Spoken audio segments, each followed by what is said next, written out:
Bonjour et bienvenue dans ce nouvel épisode de Tout est déjà là, le podcast qui allie spiritualité et business pour une vie en conscience. Au moment où tu vas écouter ou regarder cet épisode, je serai en Inde. Ça fait 20 ans que je rêve de ce voyage et que j'attendais l'opportunité pour partir dans ce pays qui me touche forcément tant pour mon amour du yoga mais aussi de l'hindouisme. Dans l'épisode du jour, je vais t'expliquer mon cheminement parce que peut-être qu'il va t'inspirer, mais je vais aussi te partager quelques réflexions autour de guides de yoga Inde et Occident.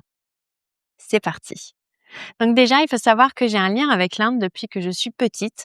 Alors c'est pas un lien direct et un lien où je me suis dit: «Un jour j'irai en Inde», mais en tout cas mes grands-parents voyageaient très régulièrement en Inde dans les années 70-80, début des années 90. Ils adoraient ce pays, donc ils y allaient régulièrement avec un petit groupe d'amis, visiter avec un guide local et je me rappelle que mon grand-père nous ramenait des objets, nous ramenait plein de photos. On passait des heures entières dans sa bibliothèque à regarder les diaporamas de photos où il nous expliquait les temples, les personnes qu'il a croisées, la philosophie du lieu. Et c'est vrai qu'à l'époque, hein, j'étais jeune, j'avais, au mieux une dizaine d'années. Tout ne me touchait pas, hein. Il expliquait certaines choses sur l'hindouisme, sur Vishnu, sur Shiva. J'avoue que je n'ai pas du tout mémorisé, mais je me rappelle dans ces images, ce qui m'impactait le plus, c'était les détails qu'il prenait en photo des temples, les statues et je trouvais ça merveilleux que dans ce pays-là, il y ait cette, comment dire? Cette vie avec des personnages qui me semblaient, moi, être des super-héros et fantastiques. Je pense que ce lien, en fait, du coup, avec l'Inde, s'est tissé à ce moment-là et puis il est resté. Lorsque j'ai commencé ma pratique du yoga en 2006, j'ai eu la chance de le débuter avec un gourou à Paris, c'est-à-dire une personne, qui venait vraiment d'Inde, du Kerala, qui nous enseignait principalement en anglais parce qu'il parlait pas très bien français, c'était génial et j'ai vraiment découvert les asanas et une partie des pranayama avec, ce guide, mais aussi une partie de la culture parce que, souvent on organisait avec la sangha des repas chez lui, donc on amenait, vraiment des choses qu'il nous demandait de ramener. Il cuisinait devant nous. C'est là-bas que j'ai découvert le ghee. Mais je suis vraiment tombée d'amour du ghee l'année dernière, mais c'est un autre épisode et une autre histoire. Mais voilà, en tout cas avec ce guide, j'ai vraiment, heu, été un pas plus loin et j'ai vraiment eu la chance, je trouve, d'être rentrée dans le yoga, non pas dans un studio de yoga ou dans quelque chose qui soit très «occidentalisé» entre guillemets, mais vraiment avec, ce maître indien, qui avait hérité du yoga de son grand-père et qui nous partageait cette passion, pour le yoga. Ce qui est très intéressant aujourd'hui avec le recul, je me dis, c'est que c'était aussi un chanteur, de chant indien, alors pas d'Inde du Nord, mais d'Inde du Sud, un chanteur karnique et il nous chantait régulièrement aussi des chants et je me rappelle un jour lui avoir dit, parce qu'il chantait avec une autre personne de la sangha et lui avoir dit: «C'est vraiment très beau ce que vous chantez tous les 2». Enfin forcément lui il chantait très, très bien, il faisait ça depuis qu'il était petit, mais aussi avec cette personne qui apprenait le chant, karnique avec lui. C'est vraiment beau, c'était fin, c'était puissant, je lui avais dit: «Moi, c'est quelque chose que je pourrais jamais faire avec ma voix». Il m'avait dit: «Je pense que tu serais surprise». Et à l'époque, je m'étais dit: «Oui, non, mais pas du tout». On me dit souvent, enfin, on me disait, souvent: «Est-ce que tu peux parler plus fort?» J'ai une voix qui a tendance à être plutôt fluette, et j'ai plutôt tendance à écouter qu'à parler aussi. Donc c'était intéressant, là, aujourd'hui, avec ce recul, dans mon parcours, tu comprendras peut-être un petit peu plus après ou tu le sais peut-être déjà si tu as écouté les épisodes précédents de ce podcast, mais en tout cas, voilà. Ah, je suis ravie, je vais partir en Inde. Donc après, cette immersion avec mon guide à Paris, j'ai fait des formations, mais j'avoue que j'ai fait des formations plutôt occidentales parce que déjà, à l'époque, je me voyais pas partir en Inde. Je pensais vraiment que pour aller se former en Inde, il fallait, avoir un gourou, qui nous envoie dans un ashram précis avec la lignée, qui dise voilà, elle peut venir, elle peut suivre les enseignements en Inde parce que pour moi, il fallait déjà connaître un peu la culture, il fallait déjà être immergé dans la spiritualité indienne avant de débarquer comme ça en Inde en mode, bah, je vais transmettre le yoga et puis moi je suis toujours une femme blanche, française, qui j'étais pour débarquer là-bas pour dire voilà, je voudrais apprendre à transmettre le yoga. Donc j'ai fait des formations plutôt occidentales. La première que j'ai suivie était à Paris. Ensuite, je me suis formée en Europe avec des professeurs, français et anglais et américains, dont, Shiva Rea, qui est une professeure américaine, une guide vraiment, mais qui a toujours cette particularité de passer la moitié de l'année en Inde. Et je me rends compte aussi avec le recul que ce soit Brenda Feuerstein, qui a un lien très fort avec l'Inde, ou même le Tibet, hem, Shiva Rea, qui a un lien très fort avec, l'Inde parce qu'elle y est 6 mois de l'année, ou ce guide que j'avais eu à Paris qui était indien. Hem, En fait, il y a toujours eu ce lien avec l'Inde, avec l'origine, de cette pratique. Mais pour autant, moi, je recherchais toujours à me former parce que, en Occident, parce que j'allais transmettre à des corps occidentaux, parce que j'avais un corps d'occidental, parce que je n'y connaissais rien et j'avais, je pense, déjà conscience que Il fallait quelque chose qui soit un peu plus, entre guillemets, «vulgarisé» et simplifié pour que je puisse l'aborder. Donc j'ai fait plein de formations, hein, aujourd'hui, je suis à plus de 3 000 heures de formation, mais j'ai jamais vraiment eu l'envie d'aller en Inde, comme tu le comprends et pour ces raisons-là. Et puis, il y a 2 ans, j'ai rencontré sur mon parcours, Adam et Nathalie qui sont guides de yoga, avec qui j'ai commencé ce cursus qui s'appelle Transformation, qui est un cursus autour du yoga de la voix dans le chant d'Inde du Nord, donc le Drupad. C'est une immersion, une transformation qu'on a commencé en avril l'année dernière. J'ai fait des ateliers avec eux avant pour les connaître, pour être sûre que j'avais envie de m'engager dans ce chemin avec eux. Il m'a pas fallu longtemps. Et j'étais ravie de découvrir que, le dernier module se faisait en Inde et je me suis dit: «Bah, voilà, en fait, c'est des personnes avec qui j'aurais cheminé avant en France. On va avoir des bases solides et là, on part en Inde pour la dernière étape qui est la plus longue aussi, forcément. Donc là, on va, être en session pendant 13 jours, en fait, vraiment en immersion dans le yoga de la voix, dans le chant Drupad indien. Et je me suis dit: «C'est parfait». En fait, c'est pour ça qu'avant ce moment-là, je n'étais pas partie en Inde.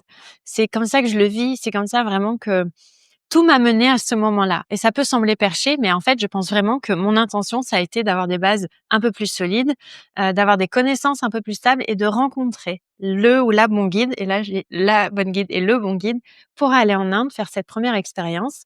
On va dans un ashram qui est l'ashram dans lequel ils chantent, dans lequel ils vont eux-mêmes tous les ans se retirer. Ils connaissent très bien le swami de cet ashram.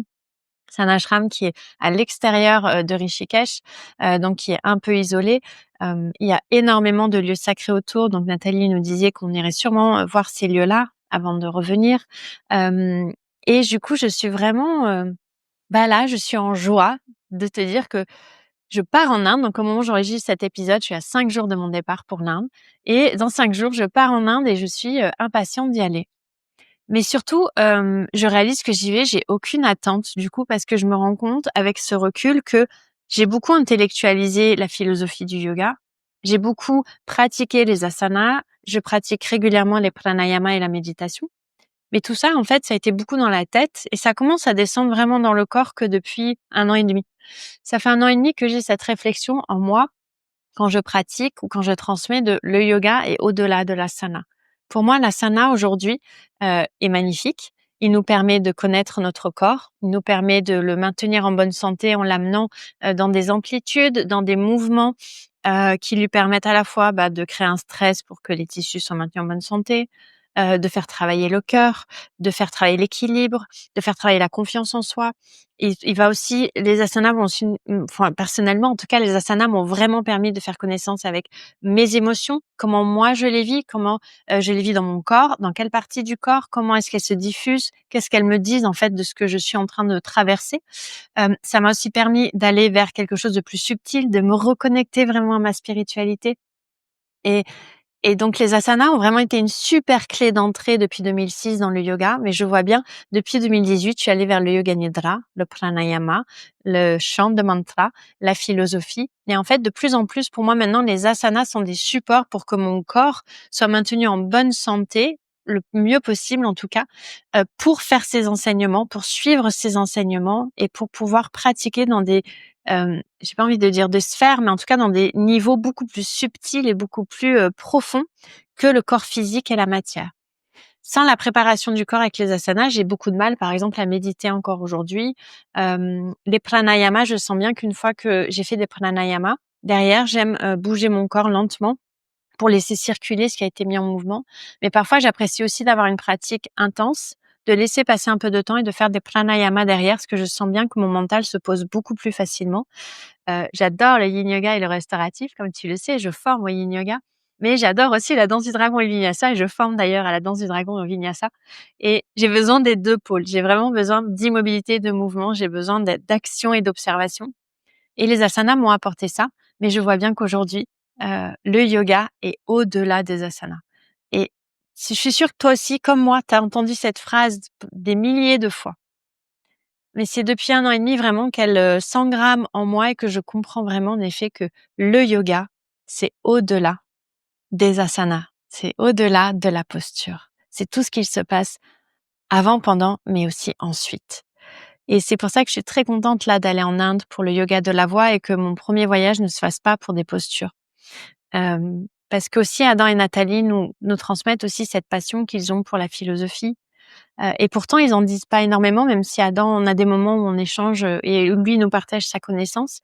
Tout se fait dans le chant et surtout, tout se fait dans les silences. Quand on fait une grande session de chant, il y a une méditation derrière en silence. Et et c'est là qu'on se connecte vraiment au divin en nous et c'est magnifique et je suis vraiment tu dois le sentir, je suis très heureuse de pouvoir aller là-bas, pour ça. Ça fait 25 fois que je dis le mot «vraiment». Si tu me donnes le nombre exact de fois où j'ai dit «vraiment», tu auras un cadeau. Mais voilà, c'est un moment qui est clé pour moi, je le sens bien et j'ai cette sensation, mais on verra quand je rentrerai au mois d'avril si ça se confirme. Beaucoup de personnes m'ont dit: «L'Inde, on aime ou on n'aime pas», donc tu verras une fois sur place, mais j'ai cette sensation que c'est le premier voyage d'une longue série. Je sais déjà, je me projette déjà, parce que je me connais, mais je me projette déjà de faire un autre voyage avec Adam et Nathalie, je l'espère l'année prochaine, dans une autre partie de l'Inde. Je me projette déjà d'une collaboration qui prend naissance en ce moment avec, une yogini que j'aime beaucoup et où je me dis que ça va être mais tellement idéal de pouvoir faire ça ensemble. Donc voilà, je me dis aussi que c'est cette première rencontre, elle devait se faire qu'à ce moment-là. Elle ne devait jamais se faire avant parce qu'avant, j'aurais pas pu en avoir la saveur à mon avis. J'aurais pas pu en avoir l'excitation que j'en ai là maintenant.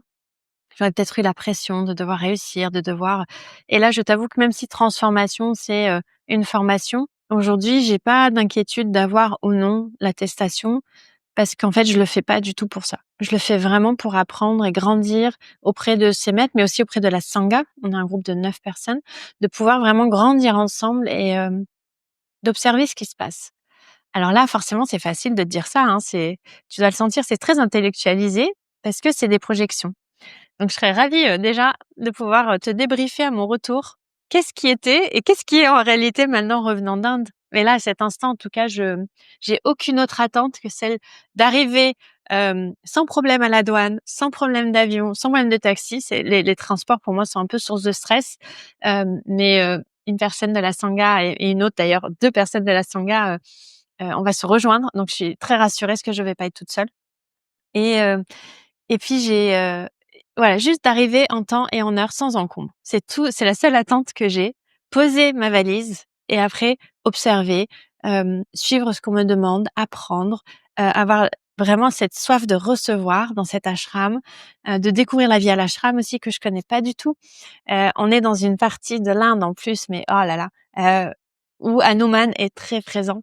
Il y a un temple d'Hanuman, oh je vais pleurer. Il y a un temple d'Hanuman dans l'ashram et voilà, j'ai aussi cette envie juste de pouvoir m'asseoir à côté, de voir ce qui se passe, de pouvoir, être immergée dans ces sphères-là, en fait, de pouvoir, me déposer et je pense aussi que ça traduit un appel de ma part. Les derniers mois ont été très, éprouvants émotionnellement, psychologiquement, physiquement et là, je suis très contente de pouvoir sortir de mon quotidien pendant ces 3 semaines et de pouvoir aller passer ces 3 semaines en Inde, heu, sans ordinateur.